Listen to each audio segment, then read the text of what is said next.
My name is Rachel Lamberg. I'm the Training and Project Support Officer for the Trust, and I'll be now today discussing RiO 6 and changes from RiO 6 to RiO 7.5.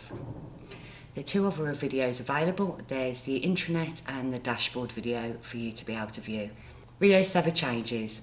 Go live date is set for the 23rd of September. Even though we talk about changes, it's more enhancements and additions to functionality you already have. There aren't any major changes to the new system, and that's why you haven't had much training, and it's more of an overview session. Going through the main changes to RiO. One of the main changes that you'll have to the system is when you turn it on, it will turn blue. Also, you'll have main changes to the health and social care screen, the healthcare professional diary, clinics, and something which is called Save Reminder. So the health and social care record screen. As you can see, the screen is very similar to what you've already got. Main difference at the moment is it's turned blue.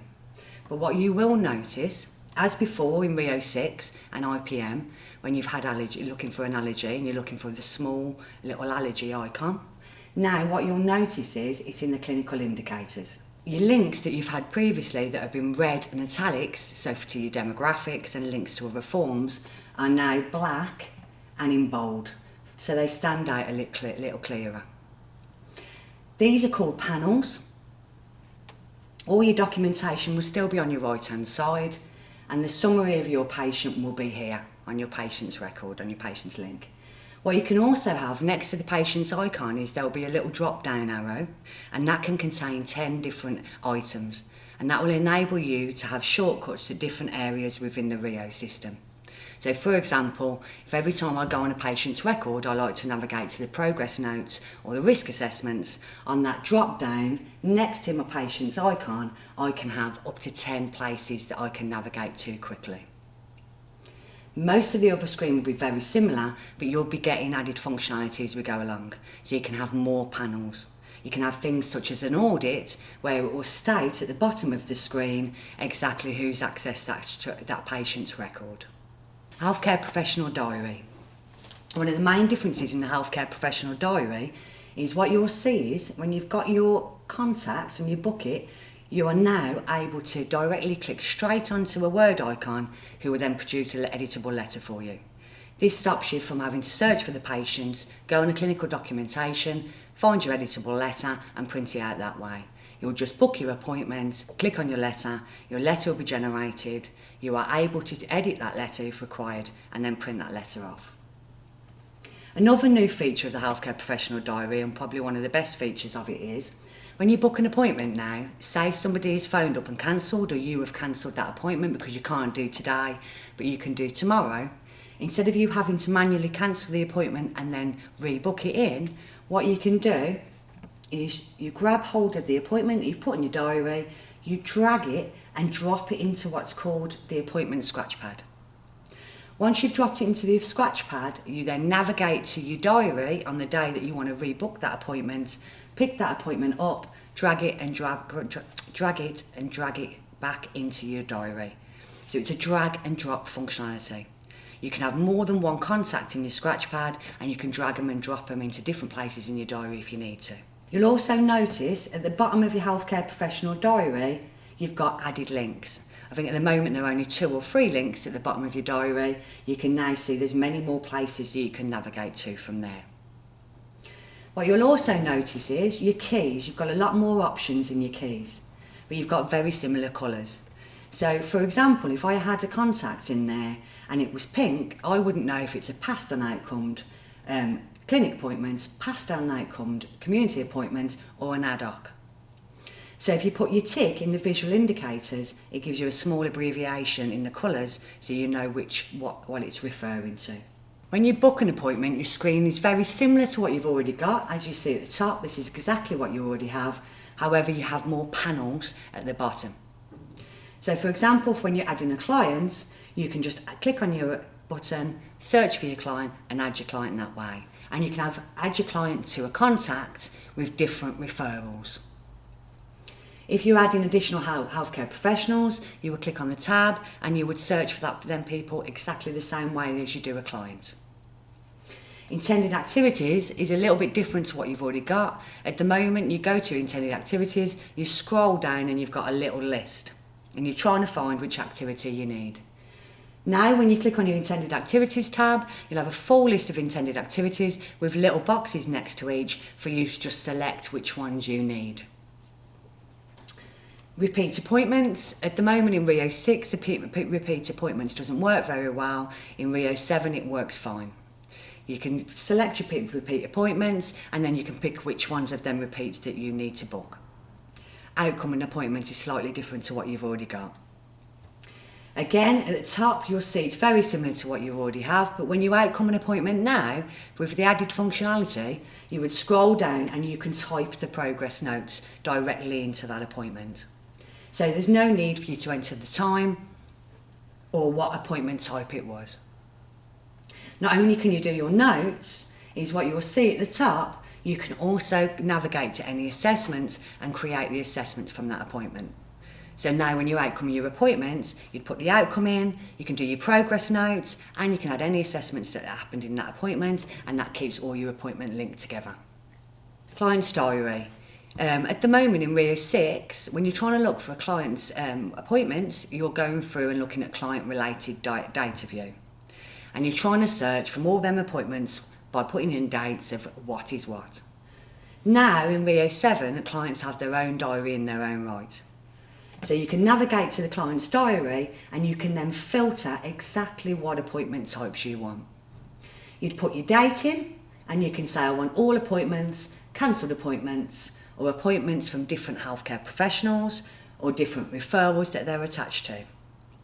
If you want a client's appointments, the whole appointments in RiO that they've ever had, all you would need to do in the start date is to make sure you've put that date back from pre-RiO. So you've backdated that a few years and then it'll give you all the appointments on the system. You'll notice you've got a key here and you've also got your appointment scratch pad, the same as you've got for your healthcare professional diary. In this screen, however, we don't drag and drop, we actually manually move them into the appointment scratch pad. But when we've moved our appointments into the scratch pad, they'll also become available in our diary as well. Be aware if you're moving multiple appointments, which you can do by clicking on this icon, then you've got, just to make sure that you know you're not moving any other healthcare professional appointments that you shouldn't. So double checking everything. What you'll notice is with the key, there it's a bit clearer as to what the key means. It can tell you whether any activities are booked, whether it's been cancelled appointment, or whether it's a rescheduled appointment. To open up your scratch pad or your key, you usually have you see your little arrow there, you click on that and that'll close and open up this area for you. You'll also notice at the bottom of here you can cancel, reschedule or transfer multiple appointments at the same time. Going back to the healthcare professional diary, when you're booking contacts in, you can book multiple contacts alongside each other, and at the moment you can't. So you can have 2 appointments at the same time in the same diary. Clinics works very similar to your healthcare professional diary in respect of, again, if you open this up, you've got appointment scratch pad, so it's like a clinic scratch pad. So you can drag your patients from the clinics into your appointment scratch pad and then drag them back and put them into another clinic if needed to, and now show as rescheduled appointments. What you've also noticed at the top, you can add multiple clinics. This is unlimited, so you can keep clicking on the plus icon and add multiple clinics on different dates as well if you need to. It doesn't have to be the same day. You also have visual indicators you can turn on for clinics because the colours again are very similar. So it's better to turn your visual indicators on and then at a glance you can see the status of that appointment. You'll notice as well when you click on your blue icon, you've got a lot more options on your drop down menu than you've got at the moment.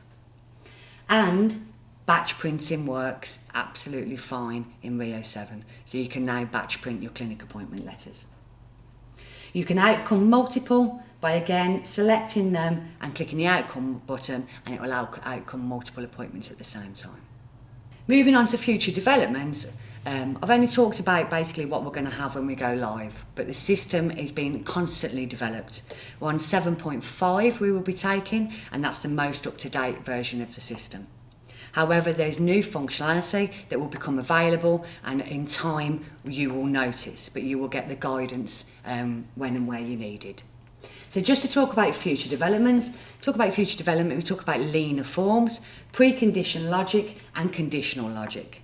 Preconditional logic is criteria that you set before you even get into that form. So for example, if I'm working in the children's services and I navigate to an adult form and that is set for nobody under 18 to be able to input into that form, then when I go to that form it would stop me going there. Also the same for adults, I might put criteria in and state that I can't input a child form on an adult's record. So I've put conditions on a form before you even get to it. So it won't even enable you to create it. Conditional logic is criteria we set once we're in the form. So for example, say it was a child safeguarding issue, if I'm asked the question at the beginning of the form, are there any child safeguarding issues, and I click no, I'm not going to get any questions in regards to child safeguarding. If I click yes, then a pop down will come of the questions I need to answer. So it will only display what I need to fill in. Allergies can be linked to assessments, so now you can do assessments and link any allergies to that assessment if relevant. Your health and social care screen can have a second tab. So at the top, you notice like I talked about the panels, and at the top you had a summary tab. You can then add a second tab that you can configure specifically to what you want. That tab can have graphs, that tab can have certain assessments that you use all the time, so you can set it out exactly what you need. It's a bit like a mini dashboard for yourself. Reports can pull through to forms, so you can fill in a form, and at the top you can have your report pull through to the top of that form if you require. Your mental health fact functionality will be increased. I don't know much about the mental health fact functionality that is coming, however when it does come, again you will have guidance for that. Save and go, I talked at the beginning about save and reminder, and what the system will now do, if you are in an assessment form and the system logs off or you are cut off by accident, or you go to navigate to a different form without saving the form behind it, you will get a save reminder. It will come up and it will notify you you have not saved that record before you are able to navigate away.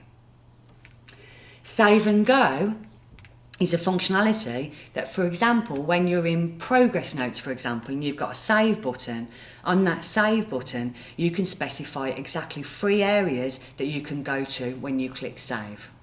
So, for example, when I do all my progress notes, I might want to, when I click save, is always navigate to my risk assessment, to my care plan, to my referrals. So on that save button, I can have save and go to referrals, save and go to risk assessment, save and go to care plan. Templates can be set up within the system in many different areas, and one good way of using templates are on referrals. So say, for example, you're constantly putting a GP's referral on, so you constantly navigate to the referral screen and you're putting it from GP, routine, to your team and to your service, and you're having to put that information in all the time. With templates, you can navigate to the referral screen, select that it's from the GP, and then all the rest will be automatically populated for you. You would just go in and say the date that you accepted it. Pathways are a massive piece of work, and they will come, but they will eventually come. And pathways are steps in a patient's care. So as a service, you might have certain pathways that your staff need to abide by. So that pathway might contain 4 steps. So my step 1, for example, could be putting a referral on, creating a risk assessment, and updating my care plan. As I do that on my client's record, I can look at my pathway and it starts ticking it off, the things I've done. So I can then go in and see if I've missed anything. It's a way of guiding you into a process. EPMA, this will be sort of next year before it goes live, and I've been informed that you will get full training on it, but EPMA, the electronic prescribing module, will be coming live in RiO 7. You will have quick reference guides will be available on the RiO page, and any added functionality or new functionality, you've had a new quick reference guide there for you. You've got RiO support for you to be able to contact, and I will be taking some drop-in sessions and they will become available and sent out with the communications of the go live. Thank you for listening to this session. Don't hesitate to contact us if there are any questions on ssft projects@ssft.nhs.uk. Thank you.